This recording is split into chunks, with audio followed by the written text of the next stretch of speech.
Lo que escucharás a continuación es algo que difícilmente aparecerá en las clases de Historia de México, algo que en sus inicios fue tan impactante y sobresaliente como los inicios de aquella otra revolución mexicana de 1910, pero desafortunadamente, esta no tuvo el éxito deseado.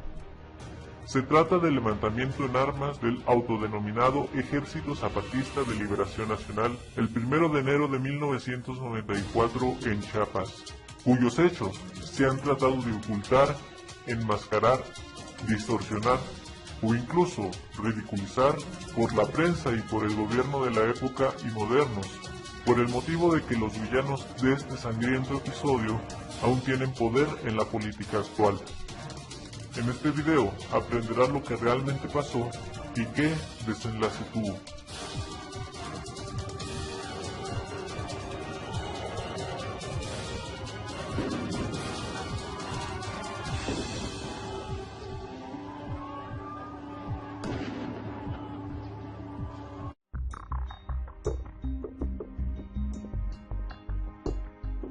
Antes de ir al tema principal, es importante retroceder un poco antes de los hechos para comprender qué circunstancias estaban pasando los zapatistas y qué cosas les orillaron a emprender estos actos de rebelión. Primeramente, el presidente de México era Carlos Salinas de Gortari, quien en 1988 ganó las elecciones a base de fraude, justo cuando su competidor, Cuauhtémoc Cárdenas, iba muy arriba en las elecciones. La computadora encargada de contabilizar los votos casualmente se descompone y después se declara ganadora Salinas. Fue el fraude más descarado y sinvergüenza de la historia de México. Cabe mencionar que Salinas ha sido uno de los presidentes más corruptos de la historia. ¿Qué se podía esperar de los gobernantes y alcaldes de México? Todos eran una bola de dinosaurios que arrasaban con todo recurso a su alcance. En Chiapas, la historia no era diferente. El gobernador Elmar Jalad Setzer tuvo un pésimo gobierno, el cual yo podría definir en 4 palabras: despotismo, incapacidad, corrupción y neoliberalismo. Todos los puestos importantes del Estado los ocupaban familiares y amigos suyos.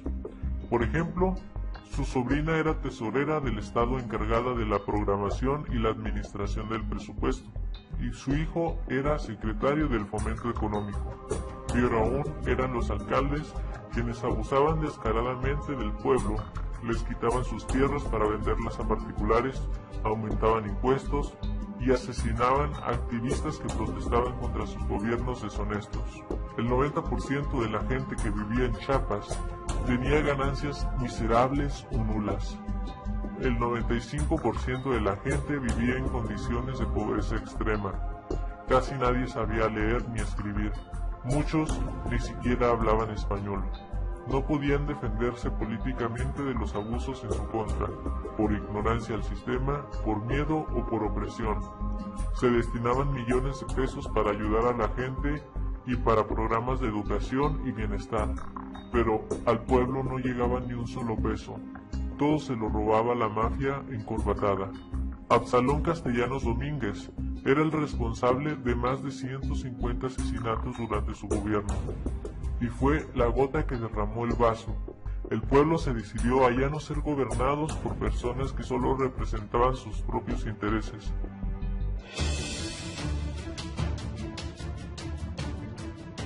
Así fue cuando el 1 de enero de 1994, el pueblo tomó por las armas las cabeceras municipales de Tuxtla Gutiérrez, San Cristóbal, Chanal, Ocosingo, Altamirano y Las Margaritas. Y ese mismo día, el EZNL hace la primera declaración en la Selva Lacandona, diciendo que sus demandas eran verdadera democracia electoral, tierra para el pueblo y no para los terratenientes, trabajo digno y salario digno, salud y educación, autonomía del pueblo para tomar decisiones que les incumban a todos.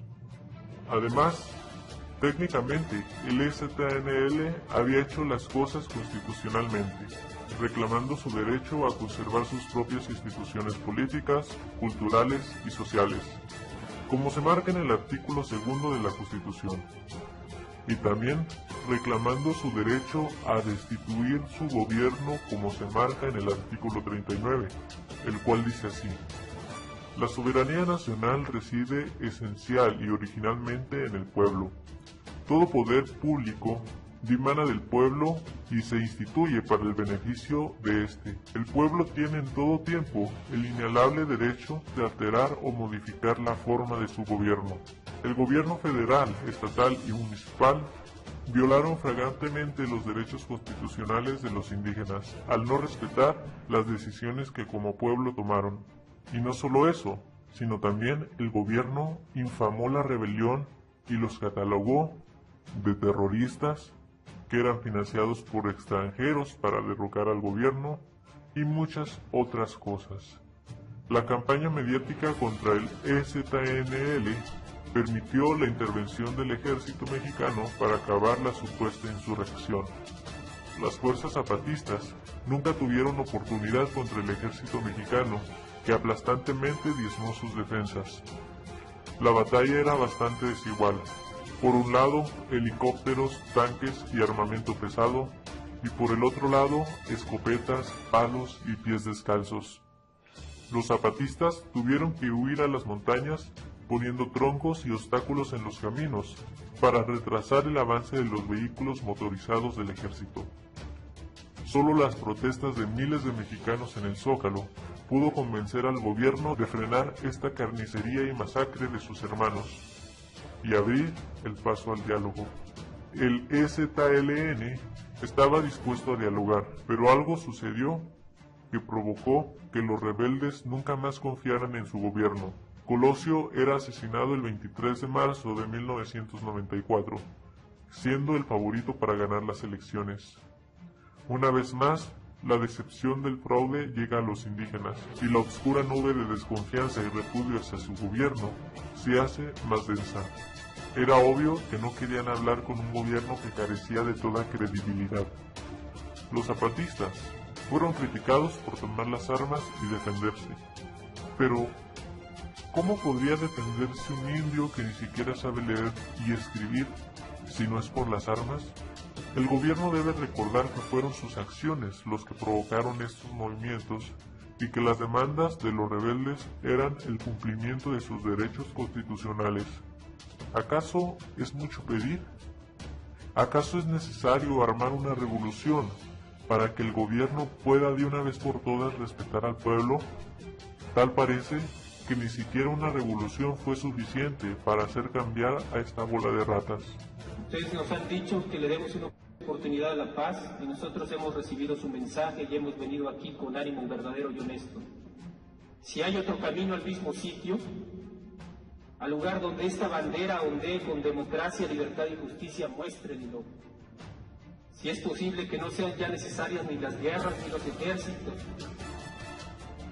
y que haya fuego y sangre para lavar la historia, sea. Pero ¿y si no?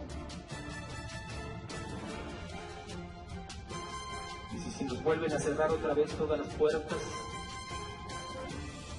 ¿Y si la palabra no logra saltar los muros de la soberbia y la incomprensión?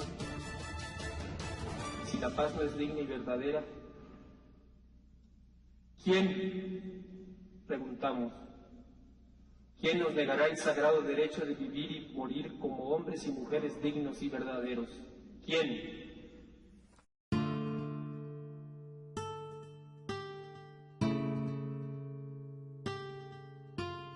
Ninguno de los presidentes posteriores a Salinas pudo resolver el problema de Chiapas. Cuando Vicente Fox entró al poder, dijo que lo resolvería en 15 minutos. Los zapatistas vieron en el PAN una esperanza, se abrieron al diálogo, pero arriba no les sirvió de nada. Cuando por fin tuvieron algunos minutos en el Congreso de la Unión, este quedó vacío. La mayoría de los diputados se fueron, muy pocos se quedaron a escuchar lo que tenían que decir, y los que se quedaron se durmieron. Platicaban entre sí de otros temas, los ignoraron completamente. Fueron racialmente discriminados por nuestra clase política, y no solo eso. Felipe Calderón Hinojosa, en ese tiempo líder de los diputados de Acción Nacional, hizo una declaración racista, descriptiva e intolerante en contra de ellos, tachándolos de terroristas y mostrándose como un ignorante de su movimiento. Quiero decir por qué creemos que no puede ni debe aceptarse la utilización de la tribuna de esta Cámara para la representación zapatista. No hay Estado democrático sin Congreso y no hay Congreso que no sea protegido de cualquier elemento de fuerza externo que, legítimo o no, pretenda imponer sobre su autónoma deliberación sus decisiones. Este recinto, el recinto parlamentario, es el recinto de la democracia, es el Estado, es el espacio de los ciudadanos que no puede avasallarse, que no puede ser sometido, que no puede ser forzado ni humillado. Tendrá por qué sentirse agredido, humillado o rebajado, porque yo ocupe hoy esta tribuna y hable. Quienes no están ahora ya saben que se negaron a escuchar lo que una mujer indígena venía a decirles y se negaron a hablar para que yo los escuchara. Cuando Felipe Calderón llega al poder, usa todos los recursos militares y paramilitares para acabar con este movimiento. Usa la fuerza bruta, sin medir las consecuencias, provocando muchas muertes inocentes. Los zapatistas serían acusados de toda clase de delitos. Serían perseguidos, capturados y asesinados por un presidente que les odiaba y que decidió en 15 minutos acabar con ellos. Aún así, el movimiento ha sobrevivido hasta nuestra fecha y es reconocido y aplaudido a nivel internacional por luchar contra la injusticia social y por ser una causa noble y justa. Pero en México este movimiento es ignorado y desacreditado por aquellos quienes se sienten superiores. Háblese de la corrupta clase política que no les conviene que se dé a conocer esta historia, y háblese de los mexicanos racistas e hipócritas que son la peor clase de mexicanos. Soy Opinión Anónima, una persona en algún lugar de México a favor de la justicia social. Si te gustó el video, compártelo con tus amigos. Dale like y deja tu comentario. Recuerda que también puedes apoyarme con un donativo. Te invito a que eches un vistazo a mi canal. En mi canal subo videos de crítica social y como persona de cualquier parte del mundo, te incumben. Hasta luego.